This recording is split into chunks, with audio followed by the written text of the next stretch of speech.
Have you ever had a moment where you look back and thought, why didn't I pay attention to that sooner? Not in a dramatic way, just quietly. A birthday you missed. A phone call you meant to return. Something small, but now it stays with you.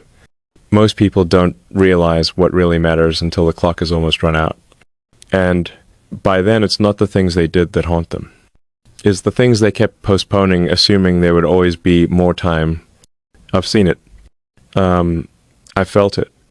And if you're open to it, I'd like to share what I've learned, not as advice, but as a reflection.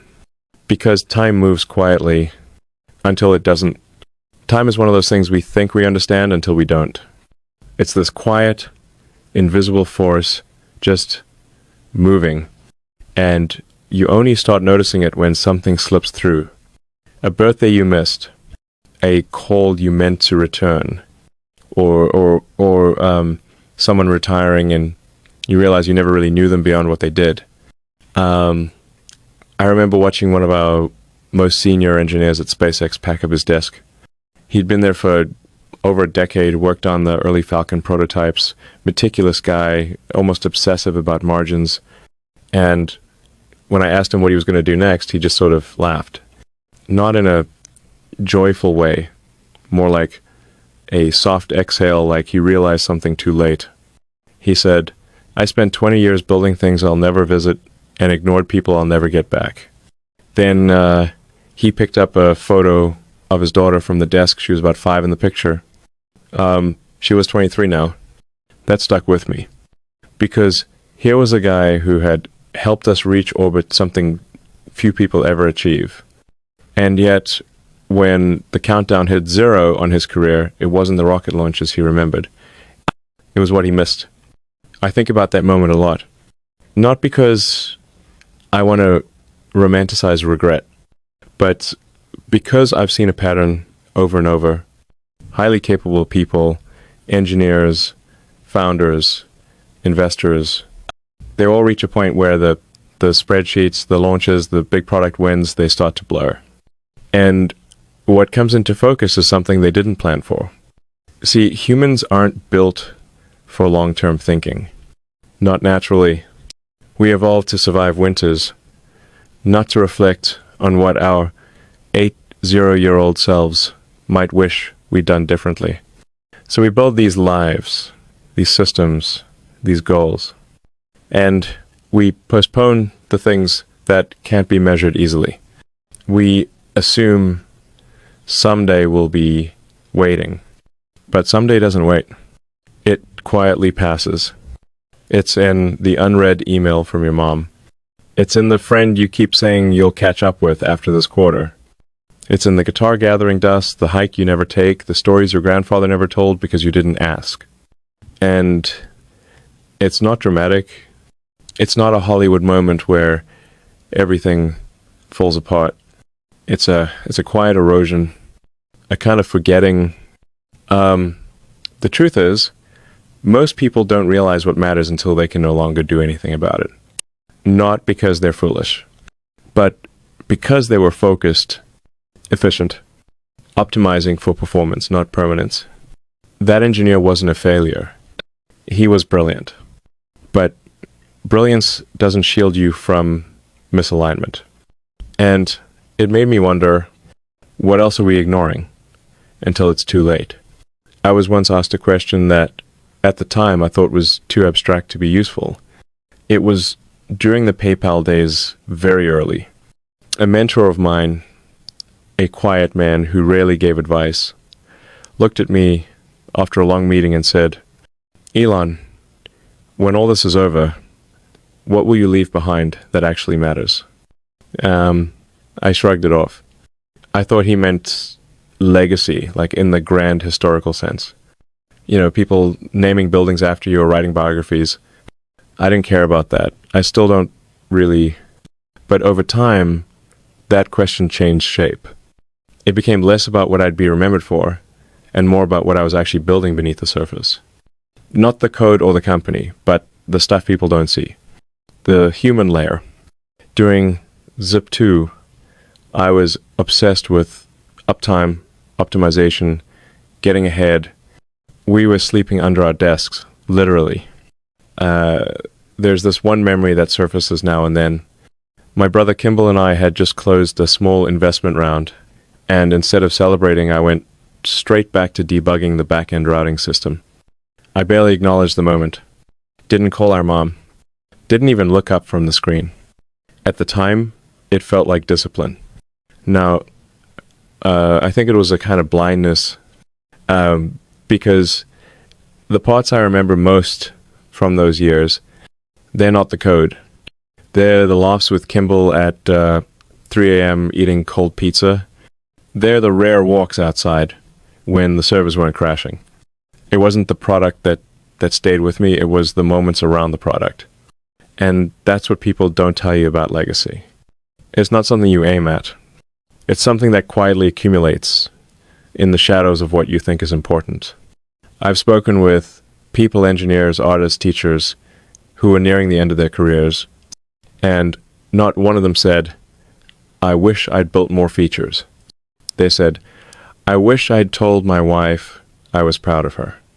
Or, "I wish I hadn't waited so long to teach my son what I knew." We often design our lives the way we design systems: lean, efficient, scalable, but meaning doesn't scale. You can't mass-produce presence. In some ways, I started realizing I had optimized my outputs, but not my imprint. I was good at building rockets, but I wasn't sure what kind of trail I was leaving in the sky, and so I began to pay attention to the smaller, quieter metrics. Not stock prices, not project deadlines, but whether I was actually showing up for people. Because legacy, it turns out, is what happens when your presence becomes a memory in someone else's mind. It's not what you leave on paper. It's what you leave in people. And that realization, it made me start questioning all the ways I had bought into the myth of later. It's strange how often we say, "I'll do it later."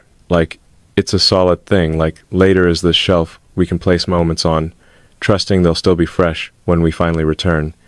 But time doesn't work that way. It doesn't pause. It decays what we store. I remember a moment one of those days where everything felt urgent. We were prepping for a product reveal. The Model S, I think. The whole team was stretched thin. Everyone was exhausted, and the pressure was intense. That morning, I got a message my son had his science fair at school. He'd built a small solar-powered motor, and he was excited, really excited. I told him I'd try to make it. But when the hour came, I was deep in a presentation rehearsal trying to fix a timing issue in the demo. I looked at my watch. I hesitated, and then I told myself, I'll see the next one. There wasn't a next one. That might sound small to some people, but it wasn't small to him. And years later, when I asked him what he remembered most from that age, he didn't mention the car we launched. He said, "You were always busy, Dad, but I wanted to show you something." That hit harder than most failures I've had, because it wasn't a technical bug. It was a failure of attention. See, later is a seductive lie. It lets us defer what's fragile, what's real. We assume relationships, dreams, even our own health, they'll wait. They almost never do. In engineering, when you're given a deadline that can't move like a launch window, you build differently. You prioritize. You simplify. You make trade-offs with full awareness of what really matters. But life doesn't always announce its constraints. It just closes doors behind us, quietly, one by one. I've talked to a lot of older people, investors, scientists, even a retired NASA astronaut, and there's this one thing they'll circle back to. They thought they had more time. Not just to achieve things, but to be the kind of person they imagined they'd become. One guy told me, I spent 40 years climbing a ladder, and when I got to the top, I realized it was leaning against the wrong wall. That's what the myth of later does. It gives you the illusion of progress while stealing the meaning beneath it. So I started asking myself, if my time was suddenly cut in half, if I only had 5 more years, not 50, what would change? And the answers, they weren't about scaling companies. They were about how I designed my day, who I spoke to, what I noticed, which led to a deeper question. What if I stopped treating life like a product and started designing it with the same care I gave to machines? When we design a rocket, there's no part too small to matter. Every gram is considered. Every wire, every seal, you build knowing the consequences of neglect are absolute. It either flies or it doesn't. But I wasn't designing my life that way. Not for a long time. It was more like I was iterating through chaos, reactive, always optimizing the next launch, the next breakthrough, and assuming that somewhere in all of that, a meaningful life would just emerge. It doesn't. I started realizing that I'd spent decades designing things, cars, rockets, AI interfaces, and I'd applied more attention to airflow dynamics than to the structure of a single quiet evening. It sounds almost funny now, except it's not. I remember working on the Tesla Roadster, the early days. We were obsessed with getting the weight down. Every ounce counted.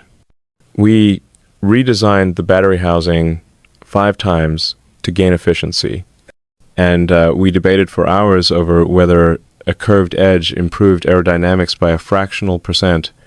But I didn't spend that kind of focus thinking about my own systems. How I structured a week, who I allowed into my mental space, whether I was allocating any bandwidth to just being a person. It was like I was running a simulation with no user interface. And the thing is, this is common. I've seen so many people, especially high performers, treat their work with precision and their lives with assumption, assuming things will balance themselves. That meaning will catch up later. That burnout is just part of the price. But it's not a sustainable design. And the people who are most honest about that are usually the ones past the point of redesign. Seniors who look back and realize they invested their best energy in things that didn't remember them back. I think about that sometimes, how the most critical systems we operate aren't made of metal or code. They're made of attention, intention, memory. There's a kind of architecture to meaning. It's not flashy. It doesn't announce itself, but it's there in how you start your mornings, in the tone you use with people you love, in the things you make time for when no one's watching. I've started treating my time a bit more like I treat spacecraft, fuel finite, high stakes, worth tracking. Because the truth is, a well-designed life isn't about maximizing throughput. It's about aligning effort with what actually matters. That's a shift I didn't make until later than I'd like to admit. And even once I saw it, I had to confront the part of life I'd optimized the least. The part that doesn't scale, the part that disappears quietly when neglected, relationships. There's a kind of silence that accumulates between people. It doesn't happen suddenly. It's gradual, like static building on a line you never bother to clear. I used to think staying connected meant being reachable. My phone was always on. I responded to emails at 3 a.m. I thought that counted. But responsiveness is not the same as presence. And presence doesn't scale. I remember one week in particular, we were deep in a critical design sprint, trying to fix a vibration issue in the Raptor engine. Sleep deprived, focused, completely inside the problem. My mom called. She had just come back from a trip Namibia, I think, and she wanted to share something about our family history. It wasn't urgent, so I let it go to voicemail. Then another call a few days later, same thing. I told myself I'd call her over the weekend. The weekend came and went. When I finally picked up, her voice had shifted. Still warm, but quieter. Less eager. She said, "I figured you were busy, so I stopped trying." That hit me because she wasn't wrong. I was busy. But I hadn't realized how often I'd let the people I loved become background noise. It's easy to justify when the mission feels massive, colonizing Mars, transitioning the world to sustainable energy. But meaning doesn't work on a scoreboard. It works in quiet rooms, in shared meals, in being remembered as someone who made time even when they didn't have it. I've spoken to people near the end of their lives, quiet conversations, nothing recorded, and they almost never regret work. They regret who they stopped calling, who they didn't forgive, what they assumed they'd always have time to repair. One man told me, "I lost my best friend over something neither of us can remember now. And by the time I was ready to call, he wasn't around to pick up." That line stayed with me because we don't think of relationships as systems. We think they're self-healing, but they're not. They're fragile. They require energy input, like any complex structure. And neglect is a form of erosion, slow, quiet, irreversible, past a certain point. I started thinking about attention like signal processing. In engineering, we filter out noise to hear what matters. But in life, sometimes the real signal is the one we treat like noise. A small text from a sibling, a hesitant conversation with your kid, a lingering look from someone who just wants you to ask how they're doing. Those signals don't ping loudly. They don't interrupt your calendar. They just fade if you let them. And I had let too many of them fade. You can't automate presence. And I tried through scheduling, delegation, even guilt, but it doesn't work like that. Eventually I realized I needed to build a new kind of system, one that didn't rely on constant motion, one that required stillness. I used to be uncomfortable with silence. Not literal silence machines, hum, screens glow, engines roar, but the internal kind, the kind where no one needs you, no one is waiting, and there's nothing demanding your attention. For years, I filled every gap with motion. If I wasn't building, I was planning. If I wasn't planning, I was debugging something external, something internal. It didn't matter. Stillness felt inefficient, like a dead zone in the system. But what I didn't realize was that stillness isn't the absence of signal, it's the condition for hearing one. There was a trip I took years ago after a particularly painful failure. It was right after a SpaceX launch had ended in a fireball over the ocean. It was public, embarrassing, expensive. Everyone wanted answers, engineers, investors, the press, but I couldn't give them anything yet because I didn't have any clarity myself. So I left alone. I flew to Norway, just needed space. I remember walking near a fjord, snow on the ground, no phone service. For the first time in months, there was nothing to solve. No problem to react to. Just cold air and the sound of my own footsteps crunching on the ice. And in that stillness, I felt something strange. Not peace, exactly. More like recalibration. It reminded me of how in physics, a chaotic system will stabilize once the external forces stop interfering. It finds equilibrium. If you let it, most of us never let our minds do that. We mistake motion for meaning. But without stillness, you never get signal clarity. You just chase echoes. I started making small changes after that trip. Nothing dramatic. I'd sit alone for 15 minutes in the morning before opening a screen. Sometimes I'd go outside at night and just look up. No objectives. No thinking about launch windows or battery constraints. Just silence.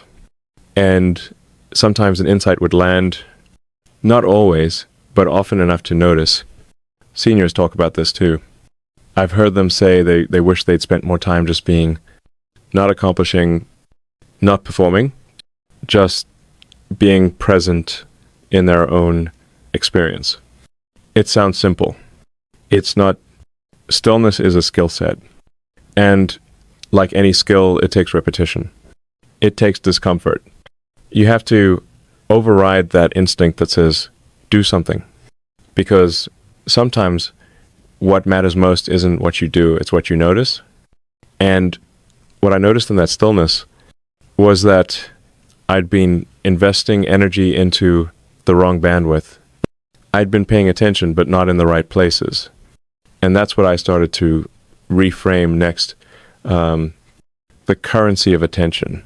People think of time as the most valuable thing, but it's not. It's attention. Time is passive. You can waste it without even noticing. But attention, that's active. It's where your mind lives. And where your mind lives, your life follows. I didn't fully understand this until I found myself sitting in a room with my kids, physically there, mentally elsewhere. Emails bouncing in my head. A supply chain delay. A board meeting I needed to prep for. They were talking about something, school projects, I think. And I nodded at the right times.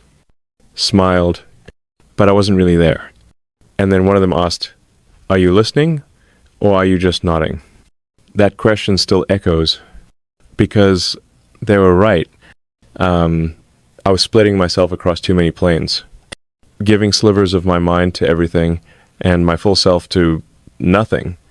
I've met people in their 70s who talk about attention the same way they talk about lost wealth. They say things like, "I spent too much of my life watching other people live theirs," or "I gave the best years of my focus to things that didn't deserve it." And I get that now, because attention is how we say, this matters. And we say it whether we mean to or not.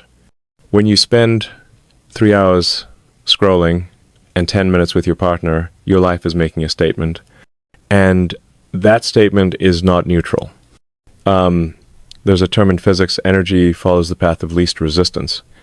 Attention, I think, follows the path of least intention. It drifts, unless you anchor it. I started treating my attention like I treat battery consumption on a spacecraft. You monitor it. You prioritize essential systems. You shut down what's draining power without purpose. It sounds rigid, but it's actually freeing. Because when you reclaim attention, you reclaim choice. And that's something most people don't realize until later in life.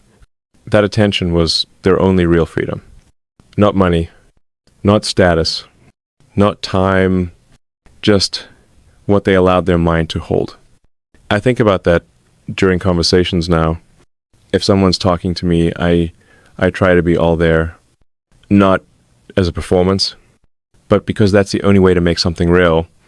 And when I look back, the moments that feel true, the ones that last, are the ones where attention wasn't divided. It was full, focused, undistracted. That's what makes memory stick. That's what makes presence felt. That's what makes a moment become part of a life. So the question I started asking wasn't, where's my time going? It was, where's my mind going when I'm supposed to be here? And that question led me to something even more confronting. You can't outsource meaning. There was a period in my life where I tried to delegate almost everything, not just business operations, those made sense, but parts of my personal world too. I had assistants scheduling birthday gifts, people replying to messages on my behalf. Someone even once offered to handle my personal relationships so I could stay focused on the mission. It sounded logical.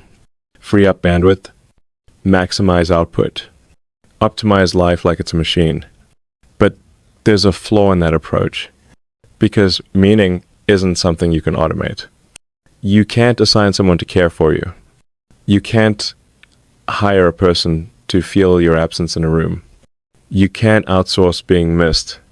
I realized that slowly. At first, it felt efficient. I was getting more done, but something was missing from the core of it. The substance that makes all this effort feel like it's connected to anything lasting. One night, I was at a dinner with some of the early team members, SpaceX veterans. We'd been through so much together. The first Falcon failures, the near bankruptcy, the breakthrough. And someone mentioned a moment when I had completely forgotten. They said, "Remember when you stayed all night in the hangar just to troubleshoot a weld with us?" Everyone laughed. It was a good memory. And then someone said, "That's when we knew you were in it with us, not above it." That line stayed with me because it reminded me that meaning shows up when you show up, not when someone shows up for you, not when you issue an instruction or automate a gesture, but when you're present in the effort. I've met CEOs who regret never knowing their employees beyond the org chart, parents who regret being providers but not participants, people who got everything done except what made them feel alive. Meaning is a hands-on process. You can't scale it. It doesn't respond to efficiency. It responds to presence, to choice, to the uncomfortable willingness to be in the thing you say matters. Sometimes people ask me if AI will ever truly understand us. And I usually say, it can replicate thought but not meaning. Because meaning isn't found in data. It's found in proximity, in friction, in mess, in showing up even when you don't know exactly what to say. That's the part most people miss until they're older. They spent their best years building perfect systems and left no fingerprints on the things that really counted. I had to ask myself, what parts of my life am I treating like a product line when they're actually sacred? Because you can't delegate meaning. You have to step into it, even if it slows you down, even if it breaks your rhythm. And when I finally slowed down enough to pay attention, I started noticing something else. A quiet inventory forming in the background of my life, not in spreadsheets, not in data dashboards, but in memory. There's no official moment when it happens. No notification. No metric, but eventually life begins to conduct its own audit. Not the loud kind. Not public. It's quiet, personal, internal, and you start to feel it in strange moments. When you're alone in an airport lounge and the silence feels heavier than usual, when you look at an old photo and can't remember the day it was taken, or when someone tells a story you were part of and you realize you barely remember being there, that's the audit. It doesn't tally profits. It tallies presence. I visited a retirement community once, quietly. No press, no cameras, just curiosity. I wanted to understand how people processed time after the machinery of urgency had stopped. One man, retired naval engineer, had a wall of medals and photos, but when we talked, he didn't mention a single award. He talked about a letter his daughter wrote him when she was 12, said he kept it in his wallet for over 30 years. Another woman showed me a photo of her late husband and said, "He brought me coffee every morning without fail. I miss that more than anything." It was always the small things, never the grand, never the resume items. And it struck me, the audit doesn't ask what you achieved. It asks what you carried, what stayed, what you made space for over and over until it formed a kind of gravity in your life. We spend so much time trying to make a dent in the universe, but the universe doesn't keep ledgers. People do, and those ledgers are built from attention, repetition, care. I once saw a whiteboard at a hospice care center. At the top, someone had written, "Tell us what matters to you today."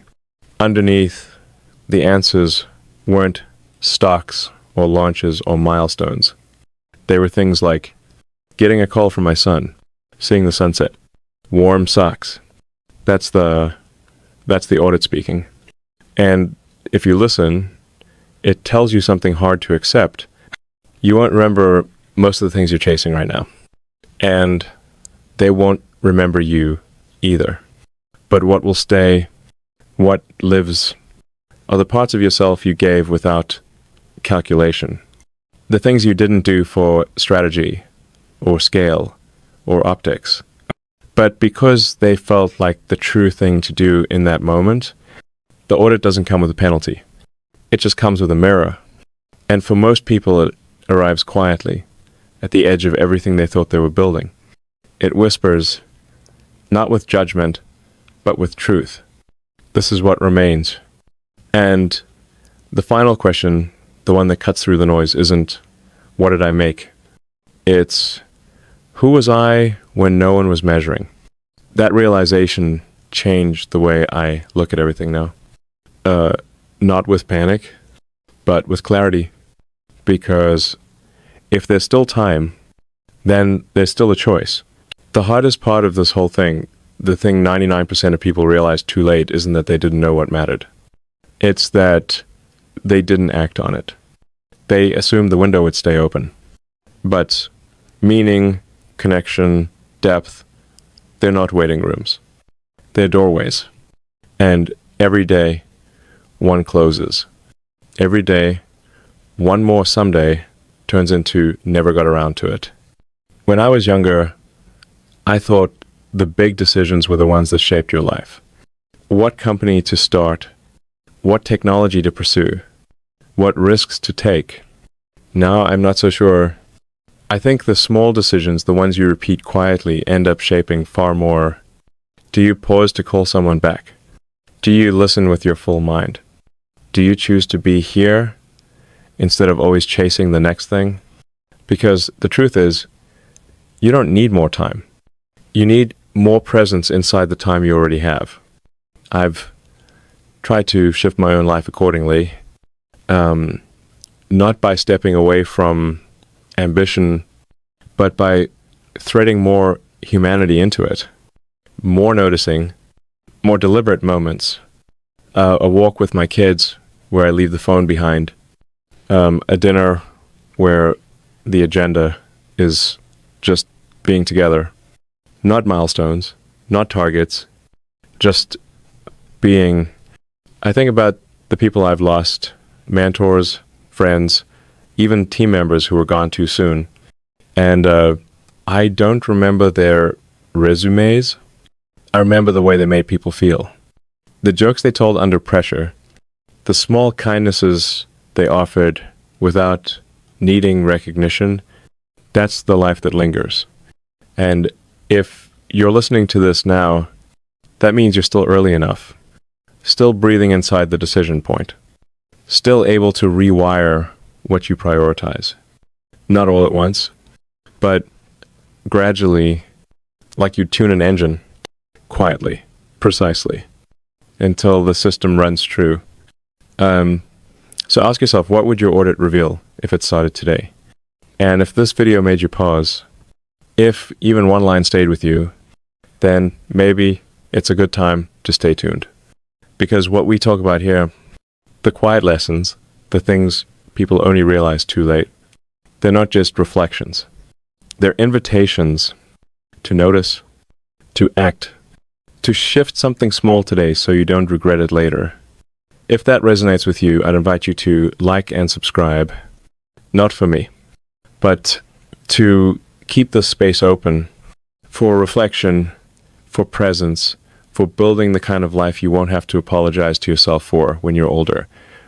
I'll be here, thinking, learning, asking the same questions. And maybe next time we'll go even deeper